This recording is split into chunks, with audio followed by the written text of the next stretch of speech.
apa yang saya sampaikan mungkin Anda setuju, mungkin tidak setuju atas jawaban yang saya berikan.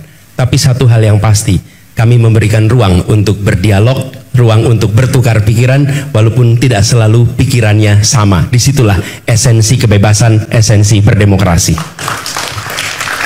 Nah, kita bisa saja tidak setuju pada 1, 2, 3 atau bahkan 10 dari 100 urusan. Kita saja bisa tidak sependapat. Tapi saya ingin mengajak kepada teman-teman semua untuk refleksi sedikit bahwa saat Pilpres ini ada 3 pasang calon.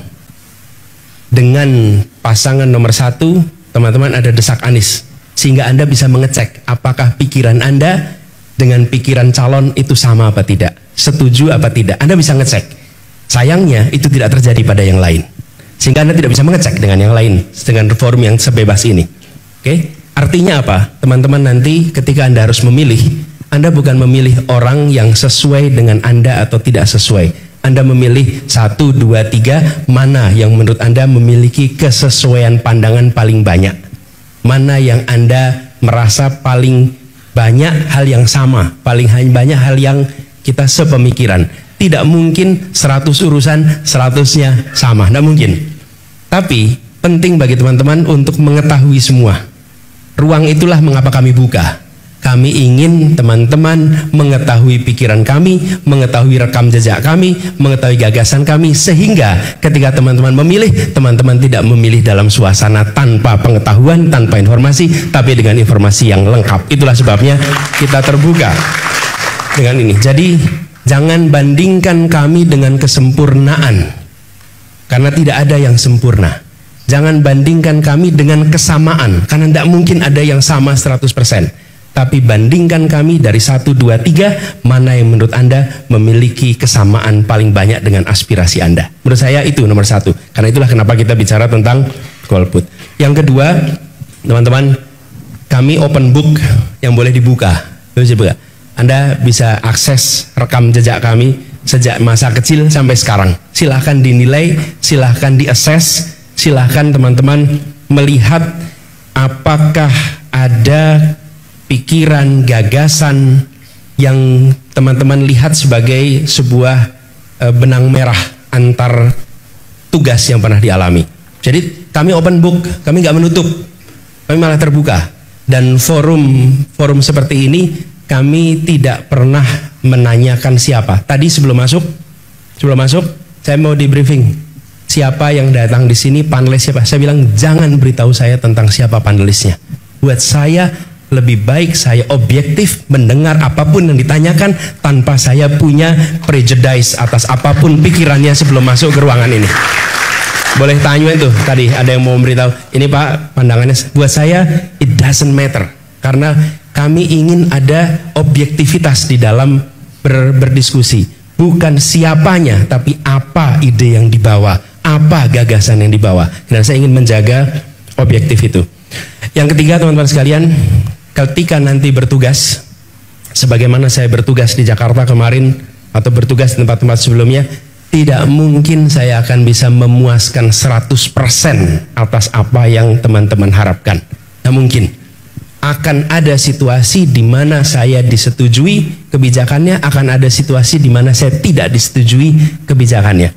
Tapi satu hal yang pasti, kami membuka ruang diskusi, ruang perdebatan sebelum keputusan itu diambil. Dan itulah komitmen kami kepada rakyat Indonesia. Ada ruang yang terbuka untuk pembahasan. Ketika diambil keputusan belum tentu sama. Dan tidak mungkin ada keputusan yang sama dengan semuanya. Tapi satu hal, ruang itu ada. Dan itu dibuktikan dari mana? Dari ketika masa kampanye sudah dibuka ruang untuk berbeda pendapat, ruang untuk berdiskusi, ruang untuk bertukar pikiran. Jadi ini bukan sesuatu yang kami baru akan kerjakan besok. Kemudian yang terakhir teman-teman sekalian, jadi buat teman-teman yang masih mengambil sikap untuk golput, untuk tidak mengambil pilihan, maka kalau boleh saya menawarkan kepada teman-teman sekalian, ketika kita yang memiliki pengetahuan atas isu, yang memiliki kepedulian atas arah Indonesia ke depan memilih untuk diam, maka hasil pemilu akan ditentukan oleh mereka yang tidak memiliki pengetahuan yang lengkap. Mereka kemungkinan besar akan memberikan ruang kepada kampanye-kampanye yang sifatnya artifisial yang mendominasi percakapan publik.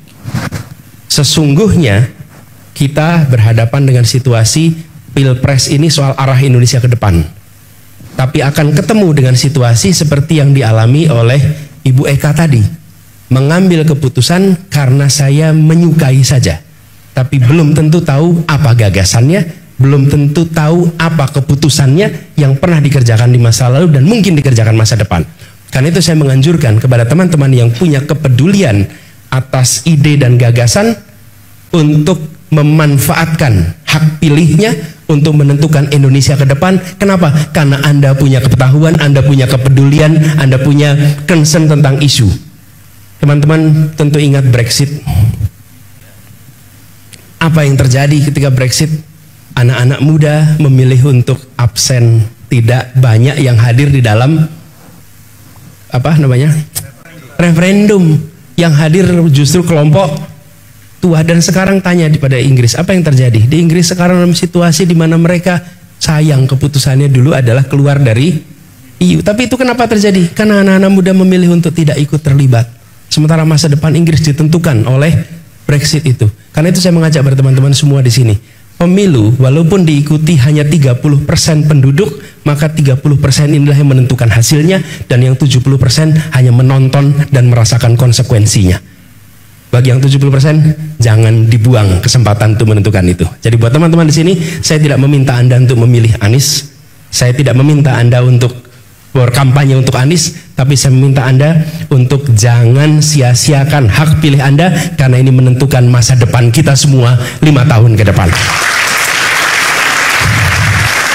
Dan itu harapan dari kami, sehingga yang mewarnai keputusan adalah orang-orang yang memiliki informed decision, keputusan berdasarkan pengetahuan, keputusan berdasarkan apa yang mereka miliki. Nah, dengan begitu harapannya nanti Pilpres ini, Pileg ini akan bisa membawa Indonesia pada kondisi yang lebih baik.